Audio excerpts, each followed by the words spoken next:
Good morning, everybody. It's Labor Day, and it's absolutely stunning weather outside. Almost a perfect day for a hike, but they're calling for some really high heat indexes today, so I think we're going to spend a little bit closer times to home by the pool today. But guess what we're talking about today? Yep, that's kinesiology tape that I'm currently using. I've actually been using it for a little over a month now, and it was actually on me during my announcement video for my 2024 thru hike. So not to bury the details in the headlines, no, this is not going to affect my hike.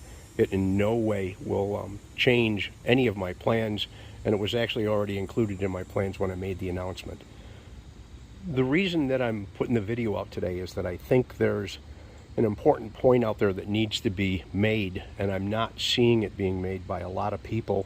Matter of fact, I don't think anybody's talked about it that I've actually seen. Now, if you have talked about it, my apologies for not finding your information, but these thru hikers shoes that we're wearing do have a finite life to them. All of the manufacturers, every one of the manufacturers recommends trading your shoes out after a given mileage point.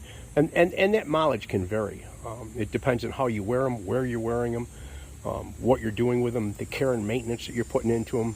But that all has a lot to do with it. Now, on the table are three different pairs of Ultras that I wear. The pair on the extreme right are the old Ultra 5s. The pair in the middle are my high top 6s. And the pair on the left is my low top 6s. The two to the left will be what's on my feet in 2024 for the Appalachian Trail. Maybe not those exact shoes, but those versions, or possibly the new version that's just coming out this fall. The big thing that I want to mention here is that as we wear through these shoes, they do tend to loosen up a little. The integrity tends to go away a little bit, hence the recommendations to replace them. And it's not just that you've worn the sole out, and it's not just that maybe you have a hole in the upper. Depending on different styles, like I don't pronate or supinate much to either side. I tend to wear evenly, so my soles, and I'll show you on the oldest pair I have here, my soles tend to wear evenly. These things still look good, but it's not the sole, and it's not that there's holes or tears or separation in any part of these shoes, but these shoes probably have just about the 400 to 500 mile mark on them. And what I'm beginning to notice is that when I draw my shoelaces tighter, I'm seeing that this top portion is coming closer together every time.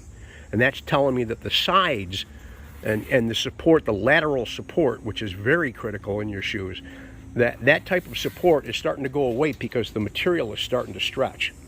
It's giving up its life, and it's done the job that the shoe manufacturer wanted it to do, and it's now at the point where it's time to change these things out.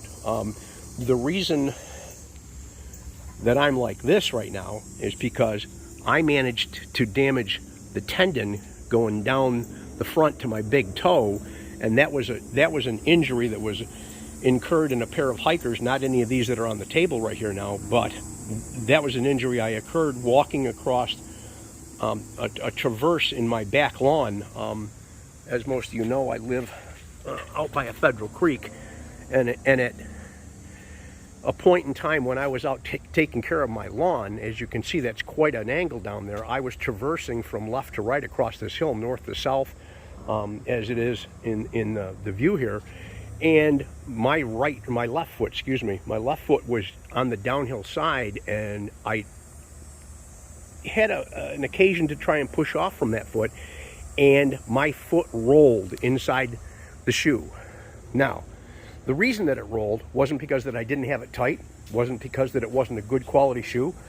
Actually, the shoe I was wearing was very high quality. It was almost $200, and it had 400 to 500 miles on it, and I had not seen what was going on. I had not registered to the fact that my laces were coming closer together, that I didn't have the lateral support that I needed in it, and that the shoe was begging me to dispose of it. So consequently, my foot rolled inside the shoe because I did not have the lateral support. Well, a couple of days later on, I noticed that I had a lot of pain in my foot. I was thinking about going to the doctors, and a close friend recommended the kinesiology tape to me, and I thought, well, honestly, mouse milk and snake oil. I didn't think it was really going to work, but being open-minded enough, I gave it a try. I got to tell you, the results were highly unexpected. I'm not recommending any particular brand. The brand that I have on, obviously, is KT. I'm not loyal to them for any particular reason other than my local supermarket happened to have it on the shelf, and that's what I bought. And I've tried it out and tried it in a couple of different configurations. And the configuration that you see now on my foot is how I've settled onto it. And I'm finding that I have a lot of relief in the pain because this tape is pulling up on the skin and allowing the skin to reduce its inflammation, reduce the swelling, and that along with, as you see, and I believe it's called RICE, where you rest, ice, compression, and elevation. Between that, I don't think I need to see the doctor at all, and I was concerned about having to go to see the doctor for my trip. I guess the point I'm trying to get at here, folks, is that these shoes are truly amazing in what they allow us. They're ultralights. I'm an ultralight packer. I want to have ultralight shoes on my feet. The boots that I wore in 2015 to Kilimanjaro still exist, and I still use them quite often during the winter as a heavier boot and something very sturdy on my foot.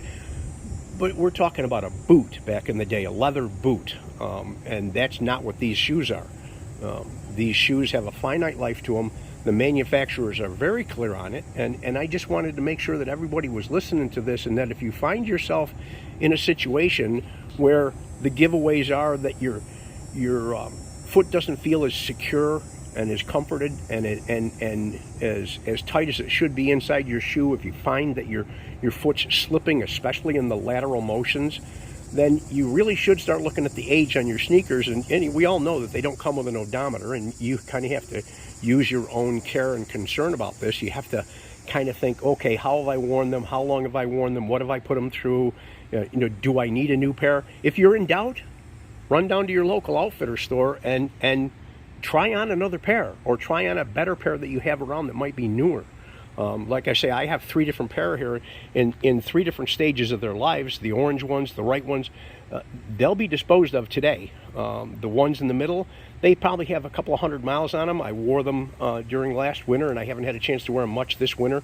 But they are all weather, and they're supposed to be waterproof. And the ones on the left are brand new. And you can literally see, just the way they're sitting on the table, the difference in the lifestyle and at the stage of life of the material. So I hope this helps you understand a little bit more. I know it took me a few tries. I'm not the Edison light bulb that I'd like to think I am. No one has referred to me as Einstein in the recent past. But just through looking at these different things and surveying what I could see in them and doing a little bit of reading, I came to the understanding that, yeah, they look good. They might still work. It's time to get rid of them. I realize we grow a fondness to our shoes, and if not that, it's like, okay, well, at least I can use them for the lawn or for something around the house. Don't. Please don't. When it's time to give up the ghost in your shoes, show them the respect that they're due, and show yourself the respect that you're due, and get rid of them and get into a new pair.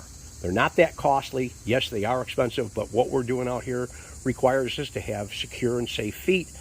And that's that. So I'm going to end this video with just the recommendation that, hey, if you're not sure, run down to your local store.